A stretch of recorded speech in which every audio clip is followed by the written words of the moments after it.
एक लड़की फ़ोन मिलाती है और फ़ोन मिलाने के बाद वो बोलती है कि क्या मेरी बात संदीप कुमार से हो रही है। तो संदीप कुमार जब उसको आवाज़ लगाई जाती है तो कहता कि मैं संदीप बात नहीं कर रहा बल्कि मैं प्रदीप कुमार बात कर रहा हूँ, इंडियन आर्मी से हूँ और जोधपुर मेरी पोस्टिंग है। लड़की ये बात सुनती है कि ये कैसे इत्तेफाक हो सकता है कि बात करनी संदीप से है और आपके पास कैसे फ़ोन पहुँचा, मेरी समझ में नहीं आ रहा। दोनों की बातचीत शुरू होती है। वो लड़का पूछता है कि आप क्या करती हो, तो लड़की बताती है कि वो एयरफोर्स में जॉब करती है और यहीं से वो फ़ोन कट कर देती है सॉरी बोलते हुए। 2-4 दिन का समय बीत जाता है। उसके बाद फिर से एक बार फिर फ़ोन आता है। तो फ़ोन आता है प्रदीप के पास। इस बार संदीप के पास फ़ोन नहीं आया था। वही लड़की बोल रही थी और उसने कहा कि पहले गलती से फ़ोन लग गया था लेकिन इस बार मैंने जानबूझकर फ़ोन लगाया है। अगर आपको एतराज़ ना हो तो क्या मैं आपसे बात कर सकती हूँ। दोनों की बातचीत का सिलसिला अब यहाँ से शुरू हो जाता है। एयरफोर्स की वो लड़की इंडियन आर्मी के उस जवान से बात कर रही थी। ये फरवरी 2021 से बातचीत का सिलसिला शुरू होता है और बातचीत होते होते लगातार महीने दर महीने बीत रहे थे और उन दोनों की दोस्ती बहुत ज़्यादा प्रगाढ़ हो जाती है, दोस्ती बहुत गहरी हो जाती है। और एक दिन वो लड़की जिसका नाम रिया होता है, रिया उसको वीडियो कॉल करने के लिए आग्रह करती है कि आपको एतराज़ ना हो तो क्या मैं आपसे वीडियो कॉल पर बात कर सकती हूँ। और जैसे ही उसने प्रदीप को वीडियो कॉल पर बातचीत करने की शुरुआत की तो प्रदीप बस उसकी वीडियो कॉल देखते ही दीवाना हो जाता है, घायल हो जाता है।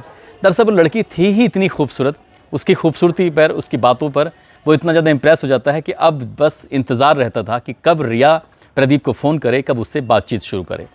कुछ दिन बीत जाते हैं और बीतने के बाद वो कहती है कि मेरी एक दोस्त है जो एयरफोर्स में जॉब करती है, उसका ट्रांसफ़र दूसरे विंग में कर दिया गया है लेकिन उसे कंप्यूटर ये सब चीज़ों की जानकारी इतनी ज़्यादा नहीं है। अगर आपको कोई एतराज़ ना हो तो क्या तुम उसकी मदद कर सकते हो। अब उस लड़के ने यानी कि प्रदीप ने, जो कि इंडियन आर्मी का एक जवान होता है, वो लगातार उसकी दोस्त जो रिया की दोस्त होती है उसकी मदद करता रहता है और मदद करते करते ऐसे ही वक्त बीतता चला जाता है। कुछ ऐसी ज़रूरी जानकारियाँ थीं जो अपने विभाग की लगातार उसको दे रहा था, उसको बिल्कुल भी नहीं पता था कि चल क्या रहा है और वक्त दर वक्त ऐसे बीत जाता है। मार्च 2022 की बात है। ये लड़की इससे रिक्वेस्ट करती है कि अगर आपको एतराज़ ना हो तो क्यों ना हम आपस में मुलाकात करें। दरअसल लड़की की जॉब मुंबई में थी और लड़के की जो जॉब थी वो थी जोधपुर राजस्थान में और ये दोनों मिलने का फ़ैसला करते हैं। इंदिरा गांधी इंटरनेशनल हवाई अड्डे के पास इन्होंने मिलने की वादा की और यहाँ से जब मुलाकात करने के लिए दोनों मिलते हैं तो वहाँ लड़का प्रदीप कुमार इंतज़ार कर रहा था रिया का कि रिया कब इस एयरपोर्ट पर आएगी और कब वो दोनों एक दूसरे से बातचीत करेंगे और कहीं घूमने के लिए निकलेंगे। लेकिन वो यहाँ इससे पहले कि उससे मिल पाता तभी कुछ ऑफिसर आते हैं और उसे गिरफ़्तार कर लेते हैं और गिरफ़्तार करने के बाद पूरी कहानी बयां करते हैं कि लगभग 1 साल से जिससे तुम बात कर रहे हो वो पाकिस्तान की एजेंट है, पाकिस्तान की खुफिया विभाग के लिए काम करने वाली वो लड़की है जिसे तुमने इंडियन आर्मी के जो महज वो ख़ास दस्तावेज़ हैं वो दस्तावेज़ तुमने उसको उपलब्ध कराए हैं, तुम्हें गिरफ़्तार किया जाता है। वो लड़का गिरफ़्तार हो जाता है। उसे यकीन नहीं हो रहा था कि जिस लड़की से 1 साल से बातचीत कर रहा था, जिस लड़की से वो अपना सुख दुख ये सब बांट रहा था, वो लड़की दरअसल भारत की थी ही नहीं, वो पाकिस्तान की लड़की होती है, वो भी एक एजेंट होती है। ये कहानी का चैप्टर यहाँ ज़रूर ख़त्म होता है लेकिन ठीक 2 महीने के बाद जून 2022 से एक ऐसी कहानी शुरू होती है। इस कहानी को सुनने वाले बहुत ज़्यादा हैरान हैं, परेशान इसलिए हैं क्योंकि जिस व्यक्ति ने ये सब काम किया है वो एक बहुत बड़े पद पर आसीन था। उसने न केवल अपने बारे में जानकारी दी बल्कि देश की ऐसी जानकारी दी जिसको सुनने के बाद हर कोई हैरान हो जाता है। आदाब, नमस्कार, सत श्री अकाल। मैं उस्मान सैफ़ी। आज की जो सच्ची घटना मैं आपको सुनाने जा रहा हूँ, ये सच्ची घटना है महाराष्ट्र प्रदेश का एक शहर है पुणे। दरअसल यहाँ का रहने वाला एक व्यक्ति एक लड़की की प्रोफाइल को लगातार चेक करता था, उसे बार बार देखता था। दरअसल उस प्रोफाइल पर जो लड़की होती है जिसका नाम ज़ारा दास गुप्ता होता है, वो देखने में इतनी ज़्यादा खूबसूरत होती है, उसको यकीन ही नहीं हो रहा था कि इतनी खूबसूरत लड़कियाँ भी होती हैं। वो अपने काम से जब उसे मौका मिलता था उसके बाद वो उस लड़की की हर प्रोफाइल को चेक करता था, कभी कभी उस पर कमेंट भी किया करता था। और एक दिन उस मैसेंजर पर उसको एक मैसेज आता है, सर कैसे हैं आप, और उसके बारे में फिर जानकारी जुटाना शुरू कर देते हैं। दरअसल इस लड़की का नाम ज़ारा दास गुप्ता होता है जो कि सॉफ्टवेयर इंजीनियर होती है। ब्रिटेन में इसका रहना सहना शुरू होता है। अब यहाँ से मैसेंजर पर ये बातचीत करते हैं और बातचीत करते करते ये पूछती है कि सर आपका नाम क्या है, तो वो अपना नाम प्रदीप कुरुलकर बताता है और इससे ज़्यादा वो जानकारी नहीं देता। लेकिन ये लड़की अब इससे कभी चैटिंग करती थी, कभी बातचीत करती थी, तो ये लड़का भी, ये व्यक्ति भी इससे बातचीत करता था। और एक दिन इस व्यक्ति ने अपने बारे में कुछ बताना चाहा। उसने कहा कि मेरी जो उम्र है वो लगभग 60 साल के आसपास है। तो लड़की अपनी उम्र जो बताती है वो व्यक्ति एकदम सुनकर हैरान रह जाता है। दरअसल उस लड़की की जो उम्र होती है 22 या 23 साल के आसपास थी। अभी कुछ ही समय पहले उसकी नौकरी लगी थी, सॉफ्टवेयर इंजीनियर जो बनी थी। अब इस यहाँ से जब बातचीत शुरू होती है तो उस लड़की ने कहा कि मुझे तुम्हारी उम्र से कोई भी ऐतराज़ नहीं, कोई दिक्कत नहीं, कोई परेशानी नहीं है। अब दोनों की बातचीत शुरू हो जाती है, दोस्ती हो जाती है और दोस्ती कहीं ना कहीं प्यार में बदल जाती है। ये दोनों अब ऑनलाइन बातें करने लगे, कभी व्हाट्सएप पे चैटिंग करते थे तो कभी मैसेंजर पे बातचीत किया करते थे। जो सोशल मीडिया के अलग अलग अकाउंट होते हैं उनसे बातचीत होती थी और कभी ईमेल आईडी, तो इनका ये सब सिलसिला चल रहा था।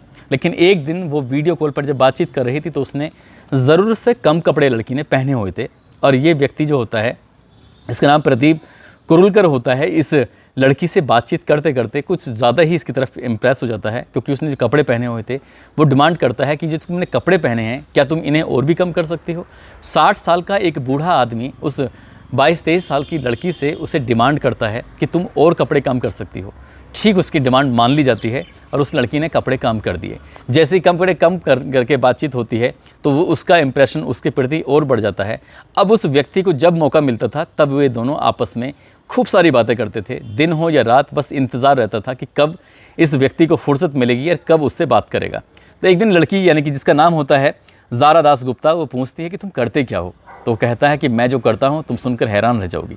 वो पूछती है कि क्या करते हो, तभी वो कहता है कि मैं DRDO के अंदर साइंटिस्ट हूँ और यहाँ जितने भी प्रोजेक्ट बनते हैं वो प्रोजेक्ट मेरे हाथों से होकर गुजरते हैं, क्योंकि ये पुणे के अंदर जो रक्षा अनुसंधान और विकास एक संस्था है, मैं इसके लिए DRDO के लिए काम करता हूँ, इसका मैं डायरेक्टर हूँ। जितने भी प्रोजेक्ट होते हैं वो सब मेरे हाथों से होकर गुजरते हैं। वो लड़की कहती है तो मुझे यकीन ही नहीं हो रहा कि मैं इतने बड़े अधिकारी से बात कर रही हूँ, इतने बड़े साइंटिस्ट से बात कर रही हूँ। तब ऐसी बातचीत करते करते उन्होंने अपना एक प्रोजेक्ट था जिस पे काम चल रहा था। वो लड़की पूछती है कि कई दिन हो गए तुमसे बातचीत नहीं हो पा रही। तभी वो कहता है कि एक ब्रह्मोस मिसाइल जो है, मैं उसके बारे में कुछ हमारा रिसर्च चल रहा है, उसके बारे में बातचीत चल रही है और रसिया के साथ मिलकर हम लोग इस पर काम कर रहे हैं और इसकी जो मारक क्षमता है, इसका जो एरिया है बहुत ज़्यादा दूर तक जाए, ज़्यादा मारक क्षमता इसकी पैदा हो, ज़्यादा दुश्मन में दहशत पैदा हो, इस तरह की बातें वो बताने लगता है। अब ये लड़की इसकी गहराइयों के बारे में जानने की कोशिश कर रही थी।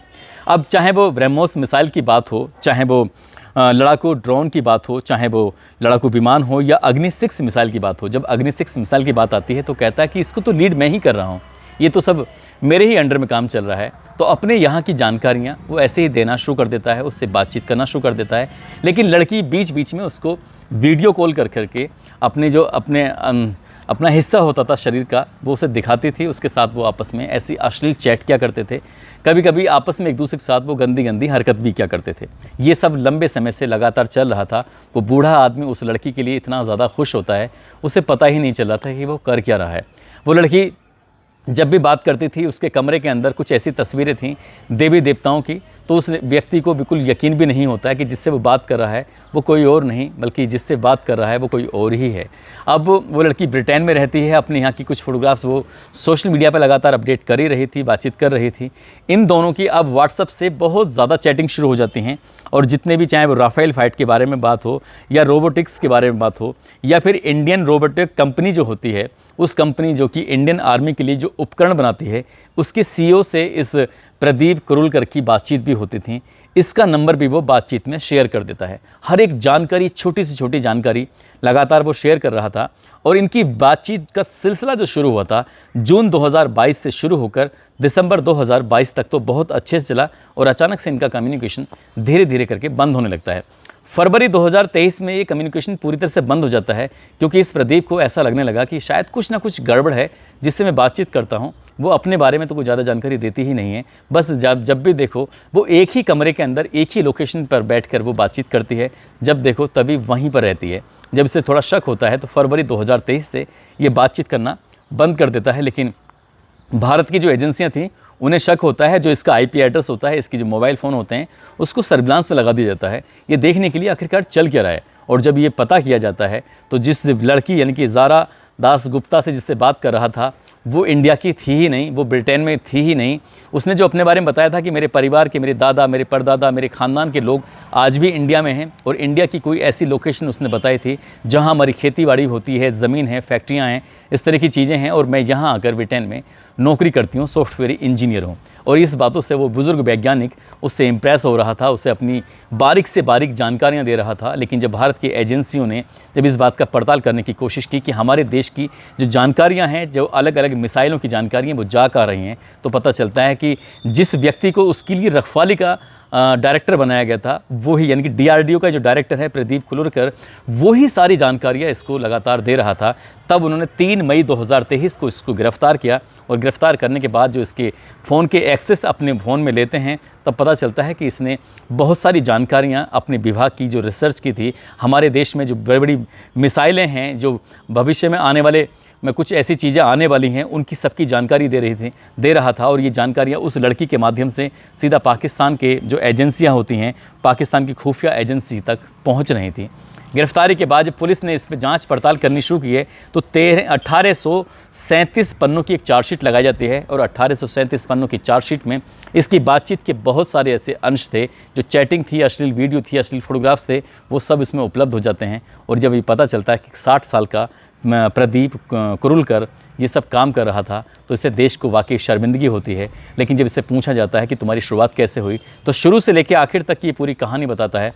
फिर ये गिरफ़्तार करने के बाद इसके न्यायिक हिरासत में इसको रखा गया है। और जो जुलाई का प्रथम सप्ताह है, इस जुलाई के प्रथम सप्ताह में ये चार्जशीट दाखिल की गई है और कोर्ट इसे जल्द से जल्द बड़ी से बड़ी सज़ा देने की तैयारी में लगा हुआ है। लेकिन जब ये और लोगों को और अधिकारियों को पता चलता है कि जिस व्यक्ति से बिल्कुल कतई उम्मीद नहीं की जा सकती, वो व्यक्ति ऐसा काम कर रहा है। हालांकि इससे पहले भी जो मैंने अभी शुरुआत में कहानी सुनाई थी प्रदीप की, वो कहानी बिल्कुल सही है। और न जाने ऐसे कितने इंडियन आर्मी के या एयरफोर्स के या कोई अलग अलग एजेंसियों में जो काम करने वाले हमारे ऑफिसर हैं, उनको ये हनी ट्रैप के माध्यम से पाकिस्तान के लोग फंसाते हैं। और पाकिस्तान की जो खुफिया एजेंसी हैं, वो ऐसी लड़कियों को निशाना बनाते हैं जो गरीब होती है, बेहद खूबसूरत होती है, जिसको इंडियन कल्चर के बारे में आसानी से समझाया जा सकता है, आसानी से बुझाया जा सकता है, उसे बताया जा सकता है कि कैसे बातचीत की जाती है, कौन से देवता हैं, कौन सी देवी हैं, उनके बारे में अच्छी से जानकारी दी जाती है, उसे हिंदी का ज्ञान सिखाया जाता है। और इसके लिए बाकायदा लड़कियों की भर्ती की जाती है और उन्हें एक जगह दी जाती है और उसी कमरे में बैठकर वहाँ से वो अपना पूरा काम करती रहती हैं। जैसे क्या रिया ने ये काम किया था, उसके बाद ज़ारा दास गुप्ता ने काम किया था। तो कभी पूजा शर्मा नाम से लड़की कोई बात करती है, कोई रेहाना नाम से बात करती है। इस तरह से लगातार देश के अलग अलग हिस्सों में ऐसे लोगों को ठगा जाता है ताकि देश की जानकारियाँ, गुप्त जानकारियाँ हासिल करके देश को कमज़ोर किया जा सके। और प्रदीप जैसे लोग इस देश को कमज़ोर करने में लगे हुए हैं। लेकिन भारत की एजेंसियाँ भी कम नहीं हैं, ऐसे लोगों को पकड़कर उन्हें सज़ा दिलाने के लिए बड़ा किया जा रहा है। महाराष्ट्र के एटीएस ने जब इसे गिरफ्तार किया था, तब अखबारों में जब ये बूढ़े आदमी की बात जानकारी मिली कि एक बूढ़ा आदमी 22 या 23 साल की लड़की के साथ इश्क लड़ा रहा था, वहाँ कोई क्लोन नहीं था बल्कि सचमुच लड़की होती है जो कि उससे वीडियो कॉल पर बातचीत करती थी। और ये बेवकूफ़ आदमी इस बात को समझ ही नहीं पाया। दोस्तों, इस पूरे घटनाक्रम को सुनाने का उद्देश्य किसी को परेशान करना नहीं है, किसी का दिल दुखाना नहीं है, बल्कि आपको जागरूक करना है, आपको सचेत करना है। जब भी सोशल मीडिया के माध्यम से आपके पास ऐसी कॉल आए, तो आप उसे इग्नोर ही करें, क्योंकि आसानी से मिलने वाली चीज़ जो होती है उसमें कहीं ना कहीं कुछ ना कुछ झोल होता है। ऐसे कई इंडियन ऑफिसर के साथ ये ऐसा हो चुका है, चाहे वो आर्मी के हों, एयरफोर्स के हों, एसएसबी के हों, बीएसएफ के हों या अन्य किसी संस्था के लिए काम करने वाले ऑफिसर हों। उन्हें पाकिस्तान की जो खूबसूरत लड़कियां हैं, उन्हें अपने प्रेम जाल में फंसा कर उनसे जानकारियां कलेक्ट कर लेती हैं। कभी कभी ये लड़कियां जो होती हैं, कभी पैसे का लालच तो कभी शरीर का लालच देकर उन्हें कब्जे में ले लेती हैं। यदि आपके सामने कभी ऐसा फ़ोन आता है, यदि आपके सामने कभी ऐसी कॉल आती है या कोई मैसेज आता है या फिर सोशल मीडिया से जुड़ने की कोशिश करता है, चाहे वो फेसबुक हो, इंस्टाग्राम हो या ईमेल आईडी से, कोई भी ऐसे साधन माध्यम हो सकते हैं, उससे आपको दूर रहना है ताकि ये सब चीज़ें, जानकारियाँ दूसरे देश तक या दुश्मन देश तक ना पहुंच सकें। दोस्तों, जाते जाते आज विशाल दुबे हैं उत्तर प्रदेश के रहने वाले, नंदलाल प्रसाद हैं गाज़ीपुर के, कासिफ खान हैं, मोहम्मद कादिर हैं जो मेरठ के रहने वाले हैं। आज इनका जन्मदिन है, इनको जन्मदिन की बहुत सारी शुभकामनाएँ, बहुत बहुत मुबारकबाद।